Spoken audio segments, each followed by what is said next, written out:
2,800만 원 정도의 낙찰 받고 오셔서 저랑 이제 소송을 통해서 했는데 4,500만 원에 실제적으로 5,500이에요. 수익을 최대한 시키기 위해서 1,000만 원은 소송 비용에 대해서 보존하는 조건으로 해서 5,500만 원에 이제 정리를 해드리고 업계약서, 따블계약서 이런 불법적인 요소하고는 전혀 다른 부분인 거죠? 1,000만 원을 받았다면 양도소득세보다는 훨 적죠. 절세입니다. 다 합법적인 안에서 하는 거니까.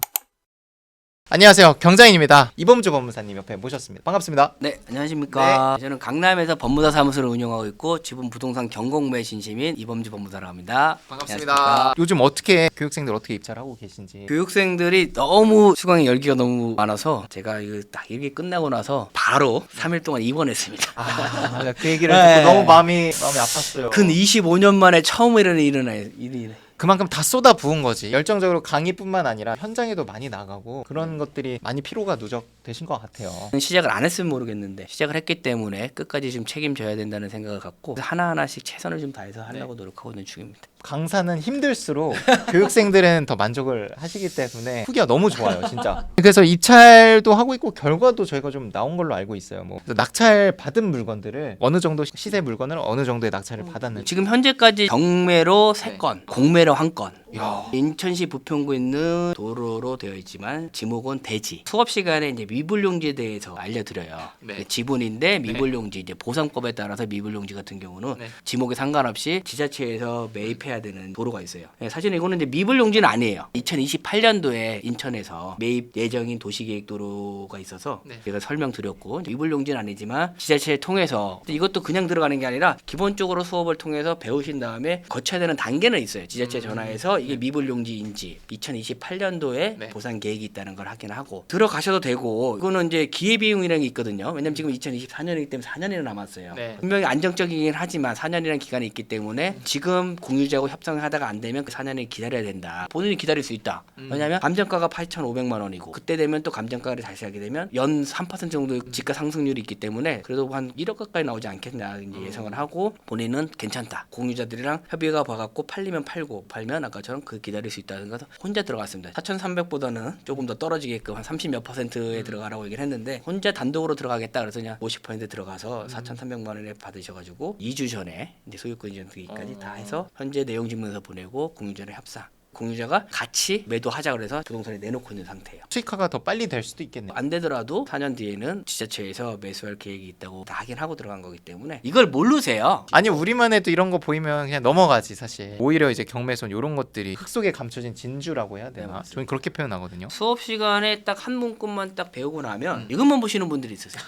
왜 안전하니까. 그리고 여기가 위치가 보니까 여기가 지금 공단이고 바로 시내에 엄청난 아파트 단지들이 많이 나오네요. 지도상으로 보면 여기가 청천 공단, 밖으로 나가면 바로 뭐 루원시티 준신축 아파트들도 나오고 입지적으로도 훌륭하네요. 경인고속도로랑 가깝고 그러니까요. 충분히 이제 개발 가능성도 있고 그러다 보니까 지자체에서는 도시계획에 따라서 도로를 형성해야 될 수밖에 없는 상황입니다. 넣을 수밖에 없겠네. 여기가 가운데 껴 있어가지고. 다음 물건 한번 보겠습니다. 이 물건도 저희 이제 1기 수강생들이랑 함께 투자한 거. 시흥시 하중동에 있는 산이고요. 바로 앞에 시흥 하중 공공주택지구로 지정돼서 이 앞에 부분에 지금 이제 개발이 이루어지는 IC랑 가깝고 충분히 미래 가치도 있고 감정가 1,250에 나왔는데 480만 원에 지분 기준으로 50평이나 되니까 지금 개발이 앞쪽엔 되고 있고 그를 480만 원에 받았다는 것도 39% 가격입니다. 원래 제 성격은 30대 초반이었는데 이제 지분 수강생 함께 투자하다 보니까 어차피 뭐 50만 원 차이야 별 차이도 없기 때문에 저희가 들어가도록 하자 그래서 4명에서 이제 함께 투자하겠습니다. 이것도 1인당 한 뭐 130만 원씩 그분들한테 팔 수도 있고 갖고 갈 수도 있는. 타국유냐는 평당 60만 원에 샀기 때문에 그분들은 3천만 원에 사가지고 객관적인 자료인 감정가 1,250만 원 정도의 최소를 좀 목표로 잡고 빠르게 진행을 해서 좋은 결과가 나올 수 있도록 가격을 뭐 싸게 받았으니까 뭐 당장 팔지 않아. 갖고 가면서도 사실 전혀 왜냐면 대출 받은 것도 전혀 아니고 나가는 돈도 없고 하니까 통장에 넣어둘 바에 그냥 이렇게 묻어두고 나중에 매도를 하는 게 낫죠. 수업 시간에 이제 공투의 개념이 이런 거라 생각하시면 돼요. 공투라 해서 뭐 비싼 금액을 들어가서 학원에서는 돈 하나도 안 넣고 결과가 어떻게 된다 뭐 상관없이 그냥 일정 부분의 수익을 가져가 버리고 이런 부분은 당연히 수강생 입장에서 무조건 손해죠. 저희는 그런 게 아니라 제 돈 내고 같이 들어가서 풀어가는 과정을 이분들이 잘 못하니까 내가 참여해서 내가 같이 해주겠다. 네. 교육생들이 더 믿고 이제 의지하시고 그러다가 이제 이런 네네 무리하지 않으셨으면 좋겠습니다. 결과 내는데 뭐 한 가지 두 가지 방법이 있는 게 아니라 또 다른 방법도 가지고 있으니까 옆에서 같이 보면서 몇 번 하다 보면 스스로 이제 같이 하자 말도 안 해요. 처음에는 같이 하자고 얘기를 하는데 일정 부분이 되면 이제 나 혼자 해야지 이렇게 돼요. 120만 원 넣으니 차라리 내가 500만 원 넣고 1,500만 원 가져가는 게 낫지. 그때까지 제가 옆에서 같이 이렇게 케어해 드립니다. 밑바탕을 만드는 게 제일 어려우니까 앞으로도 소식을 계속 전해주시면 좋겠습니다. 이 부분도 이제 시흥에 있는 전이에요. 전 2,800만 원 정도의 낙찰 받고 오셔서 저랑 이제 소송을 통해서 했는데 이분도 이제 직장인이다 보니까 잘 모르시니까 저랑 같이 하면서 제가 법원까지도 같이 가져리고 변론기도 공유자들하고 만나서 협상을 좀 봐드리고 제가 1월에 소송을 진행했으니까 4개월 만에 저번 주에 최종적으로 매도 계약 써서 4,500만 원에 실제적으로 5,500이에요. 이것도 인마이 포켓 하는 데서 수익을 최대한 시키기 위해서 4,500만 원으로 쓰고 1,000만 원은 소송 비용에 대해서 보존하는 조건으로 해서 5,500만 원에 이제 정리를 해드리고 계약서 다 써서 업계약서, 다운계약서 이런 불법적인 요소하고는 전혀 다른 부분인 거죠? 저희는 다운 계약서, 업 계약서 나오면 계약하지 말라 그럽니다. 시작과 동시에 업다운이라는 얘기 나오면 이거는 어떤 얘기를 해도 시간이 지나고 나서 내가 케어할 수 있으면 상관없는데 상대방한테 전화가 왔을 때는 문제가 생겨버리면 저까지도 문제이기 때문에 그런 얘기 자체를 하면 계약을 안 합니다. 올해부터 4,500이다. 다만 내가 이거를 진행하는데 소송 비용이 이만큼 들어갔으니 소송 비용에 대한 부분에 대해서 보존을 해달라. 소득이 있는 데는 무조건 소득세는 내야 되는 거예요. 한 예를 들자면 매매 계약을 했는데 매매 계약이 취소가 돼갖고 기책사유는 계약금을 받았더라도 그 계약금에 대해서는 소득세 신고를 원래는 해야 돼요. 이것도 마찬가지로 1,000만 원을 받았다면 양도소득세보다는 훨 적죠. 탈세와 절세의 차이일까요? 절세입니다. 다 합법적인 안에서 하는 거니까. 이렇게 1년 이내에 했을 때면 뭐 토지 같은 경우도 55%, 비사업용은 10% 돼서 66% 정도 내야 되는데 이렇게 했을 때면 1,000만 원에 대한 부분은 10% 내외로 소득세를 내야 되는 거기 때문에 차이가 나는 거죠. 단기 양도세 77%를 내고 싶지 않아서 매매 사업자를 내는 걸 탈세라고 하지 않듯이 좀 절세하는 방안으로 이제 제시를 하는 근데 거죠. 이런 거를 전체적으로 모르시면 돈을 받아도 다 세금으로 내야 되는 제일 안타까운 것 같아요. 우리가 그냥 취득세, 양도소득세 이렇게 이론적으로 배우기만 하지 실전에서 어떻게 이거를 활용하는지는 어쨌든 실전 투자다 보니까 어떻게 하면 제 주머니에 가장 많은 돈을 넣을 수 있냐 계속 고민을 하면서 이제 생각하다 보니까 저희 1기 회장님이신 분이 이제 공매를 받으셨어요. 원주에 있는 제가 국가산업단지가 조성된다는 이제 개발 계획을 좀 알고 낙찰 받으셨어요. 도로도 좀 물려 있고 직접적으로 물려 있지 않지만 감정가가 이제 2,500인데 공매로 830만 원 정도. 830만 원이요. 30%대 다 받으시는군요. 임야는 보통 30%예요. 공매로 하게 되면 조금 더 3%에서 5% 정도 더 싸게 833만 원에 낙찰 받아가 오셨어요. 권리 분석 뭐 이런 거는 전혀 문제 없고. 네, 없습니다. 네. 공매를 하다 보면 주택 같은 거 아파트 같은 경우는 명도 때문에 소송 때문에 좀 겁이 나거나 하시는 분들이 있는데 토지 같은 경우는 거의 임차인이 없는 상태이기 때문에 그러네. 경매보다는 공매가 더 저렴하게 받을 수 있는 토지 같은 경우는 공매로 좀 많이 보라고 얘기하는 편이에요 사실은. 기본적으로 토지를 보려면 평상시에 뉴스를 좀 많이 접해야 돼요.